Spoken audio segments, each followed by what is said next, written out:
So security guard general liability policies are not created equal. I understand that premium is going to be your number one consideration, and I get that, especially for a new business startup. But we want to make sure is what you're paying for as far as premium, you're getting as far as coverage. Hopefully this business grows to be your largest asset and moneymaker.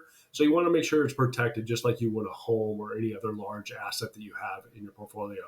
What I want to do is walk you through what's included in the coverages that we present and specifically what's excluded in the coverages we present. Let me have you, I listed it out for you here. The specific endorsements that you want to make sure any policy you purchase includes these coverages.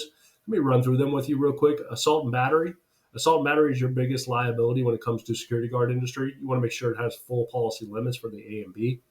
Care, custody, and control. That is any property that you're responsible for. As a security guard company, people put you in responsibility for their possessions. Professional liability. That's any professional advice you give to anybody or you render. That is going to be any claim brought against you for faulty advice or somebody that perceived it as faulty. Punitive damages. That is for, let's say there's a judgment for damages of $500,000 and the jury or judge throws additional damages on top of that for negligence of another million. You see that a lot of days nowadays in the news. Punitive damages would be covered under these policies. Firearms, of course, if you have firearms in your operations, you want to make sure that there's an endorsement or nothing excluding the firearms. And then, of course, blanket additional insured endorsements with primary wording. Any contract you get nowadays, getting licensed by the state, is going to require the additional insured endorsement and primary non-contributory wording. Make sure your policy includes that. Additional coverages or endorsements that can be included for additional premium. Third-party employee dishonesty. That's if one of your guards steals from one of your clients. Mobile equipment golf carts. Lost key coverage. That is if you have a ghost key, let's say to a building that has 30, 100 doors, you lose the key, you have to replace all the locks. It's going to cover the cost to replace all those locks. Higher non-owned auto liability.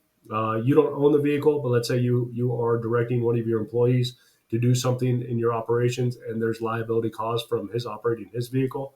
Any liability is going to be covered.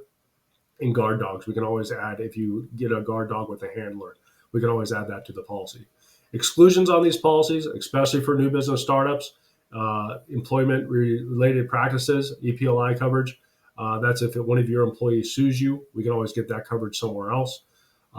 Bars, nightclubs, taverns, lounges, going to be excluded on these policies. Public housing authority. Bars, nightclubs, taverns, lounges, and public housing authority, these are excluded. Hard to get coverage for a new business startup doing these types of operations. The claims are usually very severe and frequent at these locations, so it doesn't make sense for a new business startup to be insured for those. Bounty hunting, crowd control, sexual assault, molestation. Those are the type of things they're going to be excluded no matter what under these policies. Like I said, it's going to be a difficult decision when it comes to deciding what policy is best for you, but make sure any policy you choose includes the coverages you need to properly protect your business. I hope you found this information helpful. Thank you.